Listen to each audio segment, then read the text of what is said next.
Olá, um ótimo fim de semana para todo mundo. A guerra de Israel contra o Hamas caminha para o 5º mês de operações militares na faixa de Gaza. Boa parte do território palestino foi reduzido a escombros. E a ONU, que liderou os esforços para uma solução diplomática, está respondendo acusações de ter colaborado com terroristas. Neste domingo são 120 dias do maior ataque sofrido por Israel desde a criação do Estado judaico em 1948. As cenas de barbárie já fazem parte da história do século XXI. Trata-se do maior atentado terrorista depois de 11 de setembro. Os mais de 1.300 mortos e cerca de 250 sequestrados levaram a uma resposta militar, principalmente por terra. Até aqui, nenhuma novidade. Nesses quase 5 meses de conflitos, o saldo de destruição é muito desproporcional. Com um dos exércitos mais bem equipados e treinados do mundo, o primeiro-ministro Benjamin Netanyahu ordenou uma operação de extermínio do Hamas. Israel publicou provas de que estruturas urbanas eram usadas para ocultar ações clandestinas do grupo. Para destruir a intrincada rede de túneis, foi necessário derrubar conjuntos habitacionais. Aliás, o corpo de engenharia das forças israelenses começou a inundar as galerias remanescentes com água bombeada do mar Mediterrâneo. Especialistas em saneamento alertam para o risco de contaminação do lençol freático com sal marinho, o que também afetaria as pequenas áreas agrícolas de Gaza. Um relatório publicado esta semana pela Conferência das Nações Unidas sobre Comércio e Desenvolvimento classificou de inabitável a condição da faixa de Gaza hoje. O documento ainda destaca a deterioração acentuada da qualidade de vida dos palestinos que seguem em fogo cruzado. Dados que a ONU conseguiu com empresas de monitoramento de satélites indicam que 50% das estruturas de Gaza estão danificadas ou foram demolidas. A lista inclui residências, imóveis comerciais e infraestrutura básica. Os hospitais foram poupados, mas o bloqueio de produtos essenciais diminui muito a capacidade de atendimento nos leitos. Mohamed Gaharab diz ser um dos remanescentes de uma clínica que sobrou em pé na cidade de Gaza. Atualmente eu sou o único médico disponível, além de algumas enfermeiras. Como podem ver, temos pacientes em estado crítico que precisam de monitoramento constante. Além do mais, cilindros de oxigênio foram retidos por causa da ocupação de Israel, quando eles cercaram este hospital 2 meses atrás. O colapso das estruturas levou a outro problema ainda mais grave: a fome. Inclusive, o chefe da Organização Mundial de Saúde foi claro: é uma população que está à beira do abismo.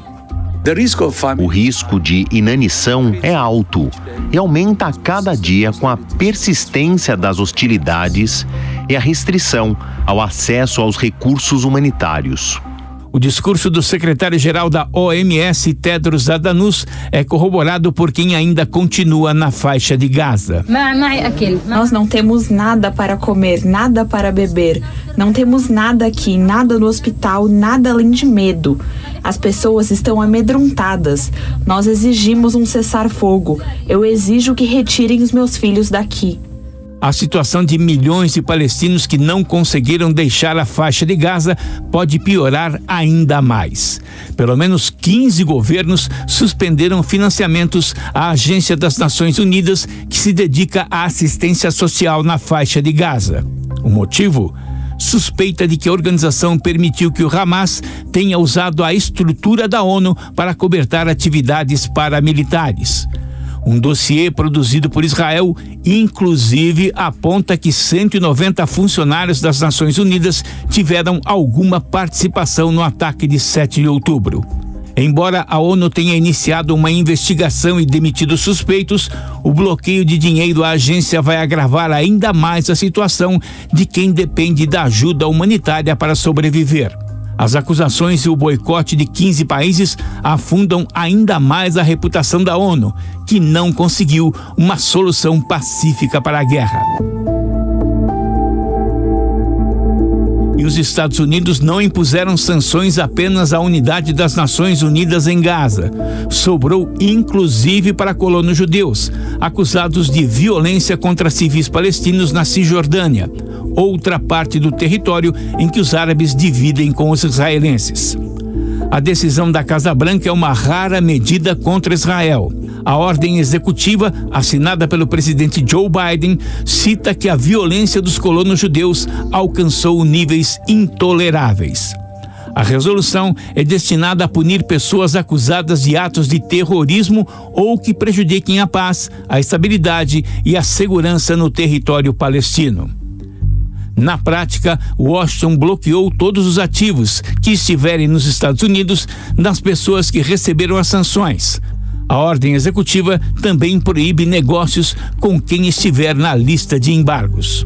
O governo de Israel rechaçou as sanções ao considerar que não há espaço para medidas excepcionais contra os colonos israelenses na Cisjordânia ocupada.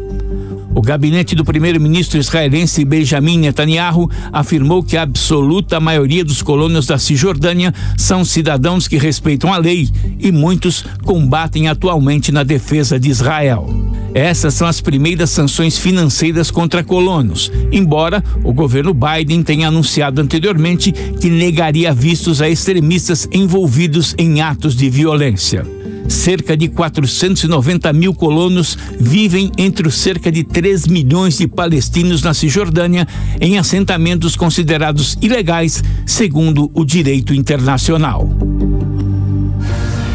Para quem acompanha a programação da Jovem Pan, está acostumado a ver aqui o comandante Farinazzo, Robson Farinazzo, responsável na internet por um excelente canal que debate estratégias de guerra, situações militares, que é o Arte na Guerra, comandante da Marinha Brasileira e quase que um sócio nosso aqui. Depois vou levar ele no RH para ganhar já o seu crachá com foto, de tanto que ele é parte da nossa programação. Mais uma vez, comandante, muito obrigado pela sua disponibilidade. A gente fala aí de um território que está um pouco longe do nosso inconsciente coletivo. A gente sabe onde é o Brasil, Estados Unidos e tudo mais. Na hora que a gente vai ali para o Oriente Médio, Israel, tá bom, tá dentro do nosso radar. Mas quando a gente vai para outros locais, como a Jordânia, que foi uma das bases atacadas dos Estados Unidos, aí a gente precisa de um mapa. Eu providenciei aqui não só o mapa, como o comandante Farinazzo, para a gente entender o que aconteceu, já começar por essa imagem que eu consegui aqui, comandante. A tal Torre 22, que é um nome técnico dado a esta base, me parece pequena, vou perguntar isso aqui para o comandante, dos Estados Unidos, numa importante tríplice fronteira entre Síria, Jordânia e Iraque. Comandante, por essa foto aqui e, obviamente, pela sua experiência, fala um pouco pra gente do que é essa tal Torre 22. Tô certo na minha avaliação? É uma base pequena dos Estados Unidos?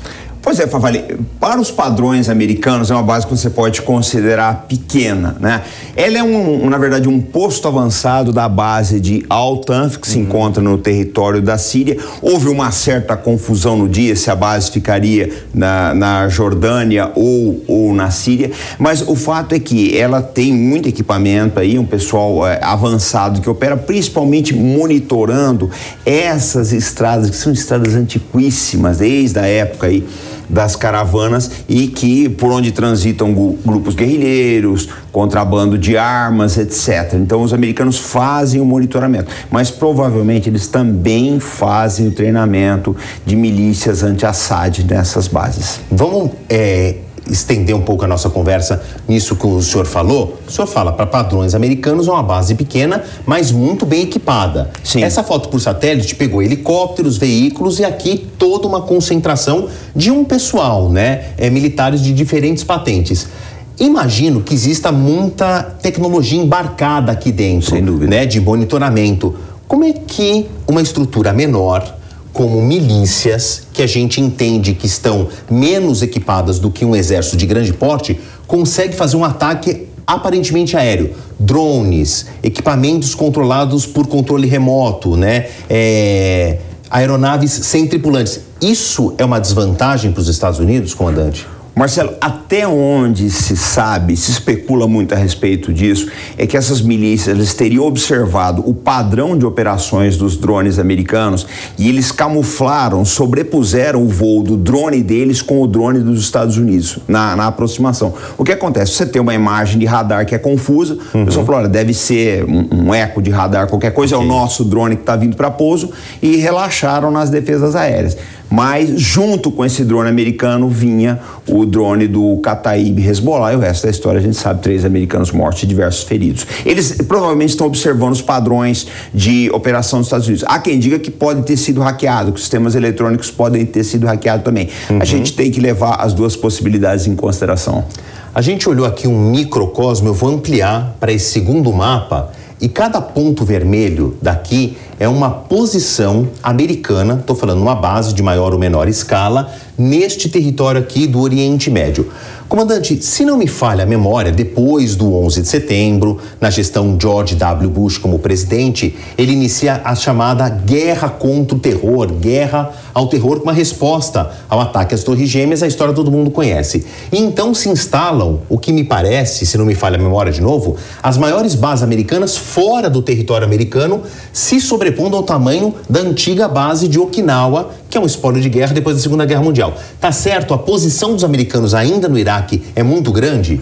Não, já foi bastante maior, Marcelo, mas é expressiva. Se a gente olhar para os padrões brasileiros, né, tudo que os americanos fazem assim, em termos de investimento no local, infraestrutura, quantidade de gente, é expressivo. Mas eles têm bases também, grandes bases, no Catar, no Bahrein, na Arábia Saudita e no Kuwait. A presença americana em todo o Golfo Pérsico, ela é bastante assim, volumosa, né?